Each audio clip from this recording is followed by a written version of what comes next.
Hello friends, 1 cup બેસનથી મોતીચૂરના લાડુ ઝારા વગર ચાસણી બનાવ્યા વગર એકદમ સોફ્ટ, મોંમાં મૂકતા જ ઓગળી જાય તેવા મોતીચૂરના લાડુ અને કોઈ પણ જાતના આપણે કાનાવાળા વાસણની પણ જરૂર નથી અને ન્યૂ ટ્રીક સાથે એકદમ તમને મોતીની બુંદી પાડવાની પણ મજા પડશે તેવી રેસીપી હું શેર કરું છું. તો તેની માટે મેં અહીંયા 1 કપ બેસન લીધું છે. બેસનને સારી રીતે આપણે ચાળી લેવાનું છે. બેસન ચડાઈ અને તૈયાર થઈ ગયું છે. તો તેને બેટર બનાવવા માટે મેં 1 કપ પાણી લીધું છે. થોડું પાણી એડ કરતા જઈ અને બેટરને તૈયાર કરી લેવાનું. તો બેટર આ રીતે સરસ તૈયાર થઈ ગયું છે અને આ રીતનું એક ધારમાં પડે છે તે રીતનું બેટર હોવું જોઈએ. તો બેટરને આટલું બેટર તૈયાર કરવા માટે મારે 3/4 કપ પાણીની જરૂર પડી છે અને બેટરને હવે 4 મિનિટ માટે સારી રીતે ફેટી લઈએ, જેથી તેની અંદર એર બબલ તૈયાર થાય અને એકદમ સોફ્ટ તૈયાર થાય બેટર આપણું બુંદી બનાવવા માટે. અને જો અહીંયા તમને ચેક કરીને બતાવી દઉં, આ રીતે એક જ ધારમાં પડે છે તે રીતનું બેટર હોવું જોઈએ. અને જ્યારે બેટર ચમચીમાં પતી જાય છે ત્યારે તેની અંદરથી ડ્રોપ્સની જેમ એટલે કે ટપકા પડે છે તે રીતનું બેટર હોવું જોઈએ. અને પાછળ આ રીતે ચમચીને પાતળું કોટિંગ આપે છે અને આપણે જો ચમચીને આ રીતે કોટિંગ આપે છે અને હાથથી આપણે તેને લીહેટો પાડ્યો તો તે સરસ બે ભેગા થતા નથી, તે રીતે એકદમ સરસ બેટર તૈયાર થયું છે. તો હવે તેને ઢાંકી અને 10 મિનિટ માટેનો રેસ્ટ આપવાનો છે. 10 મિનિટ થઈ ગઈ છે ત્યાર પછી આપણે ખોલી અને જોઈ લઈએ તો પહેલા કરતા બેટર ફૂલી અને સરસ તૈયાર થઈ ગયું છે. તો તેની અંદર 1 ટેબલ સ્પૂન ગરમ તેલ એડ કરી દેવાનો.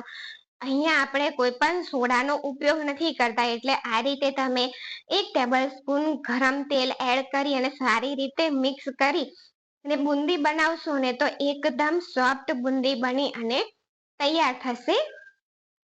તો જો સારી રીતે મિક્સ થઈ ગયું છે, 1 ગ્લાસ લેવાનું અને આ રીતની પાઇપિંગ બેગ આવે છે તે પાઇપિંગ બેગ લેવાની અને તેના આગળ બિલકુલ એકદમ નાનું કાનું પાડવાનું છે, કટ લગાવી લેવાનું. એટલે કે અને ગ્લાસને આ રીતે અંદર મૂકી દઈને તેની અંદર પાઇપિંગ બેગને રાખી દઈ અને બેટર પોર કરી લઈશું. બેટર થોડું પોર કરવાનું અને ઉપરનો ભાગ થોડો ખાલી રાખવાનો, જેથી આપણે તેને રબર કે પછી ગાંઠ લગાવી શકીએ. તો આ રીતે થોડા આમરા ચડાવી દઈશું અને પછી રબર લગાવી દઈએ. આ બિલકુલ ન્યૂ ટ્રીક છે ને આ રીતે તમે બનાવજો, એકદમ સરસ પરફેક્ટ બુંદી પડીને તૈયાર થાય છે ને પાડવામાં પણ ખૂબ જ મજા આવશે તમને, એવું લાગશે તમને. ને બાળકને બતાવશો તો બાળક પણ કમ્પ્લીટ પાડીને તમને આપી દેશે. તો જો આ રીતની આપણી પોટલી તૈયાર થઈ ગઈ છે કોન. તો હવે પાડવાની રીત તમને બતાવી દઉં. પહેલા કોન આ રીતે પકડવાનો અને આ રીતે પકડી અને હાથને પ્રેશર આપવાનું છે, નીચેના હાથથી ઉપર અંગૂઠાથી અને નીચે હાથથી પ્રેશર આપવાનું. ને જો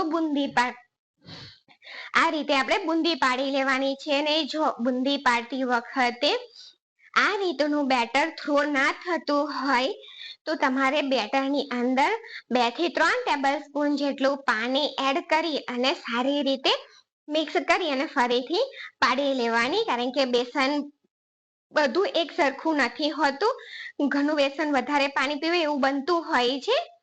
તો આ રીતે જો તમને બતાવું છું, હાથથી આ રીતે પ્રેસ કરી અને દૂરથી કઢિયાથી આપણે દૂર રાખીને આ રીતની ધાર પાડવાની છે. ના પડે તો ફરી કહું, 2 થી 3 ટેબલ સ્પૂન જેટલું પાણી એડ કરી અને તમારે તેને પહેલા પાડી જોવાનું.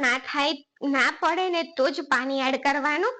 તો બધી બુંદી કઢિયામાં સમાય એટલી પડી ગઈ છે. તો તેને આ રીતે સ્ટર કરી અને બુંદી કડક ક્રિસ્પી થાય એટલે તેને કાઢી લઈએ.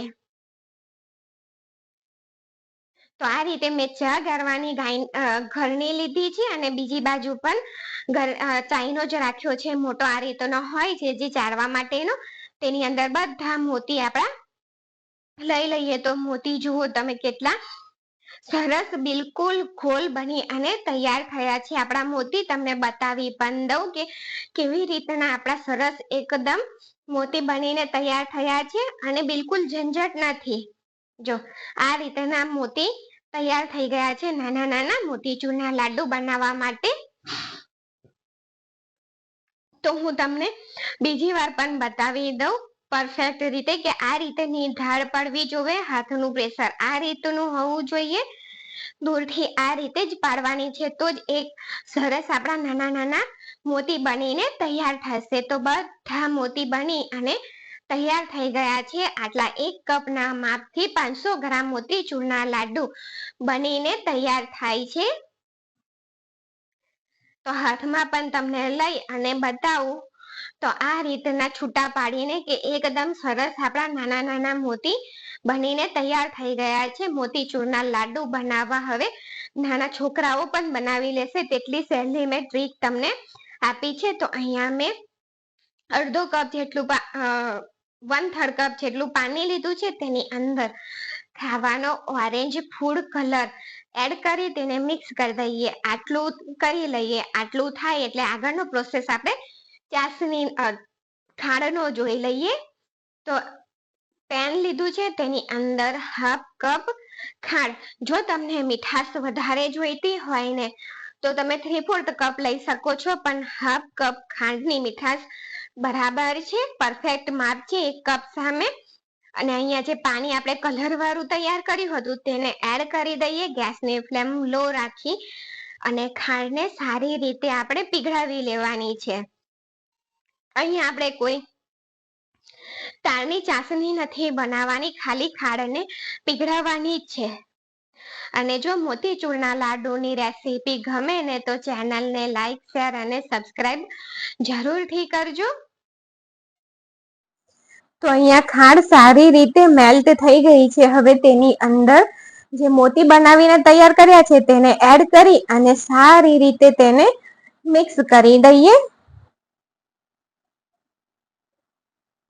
તો અહીં મિક્સ થઈ ગયું છે અને કલર ઓછું લાગે છે તો થોડો કલર તેની અંદર એડ કરું છું. પાણીમાં ઓગાળીને પછી તમારે તેને એડ કરવાનો અને અહીંયા તમારે વચ્ચે વચ્ચે હલાવતા રહી અને બુંદીને ચેક કરતું રહેવાનું છે કે તે કૂક થઈ છે કે નહીં. તો બુંદી કૂક નથી થઈ તો તેની અંદર આપણે થોડું પાણી એડ કરી થોડું પાણી એડ કરી અને મિક્સ કરી દેવાનું. જ્યાં સુધી બુંદી કૂક ના થાય ત્યાં સુધી તમારે ચાસણીને ઠીક નથી થવા દેવાની. તો તેને ઢાંકી અને વચ્ચે વચ્ચે હલાવતા જઈ અને બુંદીને કૂક કરી લેવાની છે. તો ઢાંકણ ખોલી લીધું છે અને બુંદીને આપણે ચેક કરી લઈએ કે તે કૂક થઈ છે કે નહીં.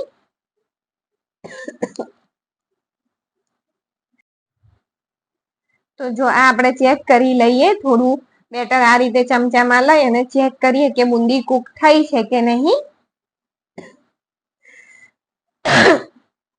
તો બુંદી સારી રીતે અંગૂઠાથી દબાવીએ તો તે કૂક થઈ ગઈ છે.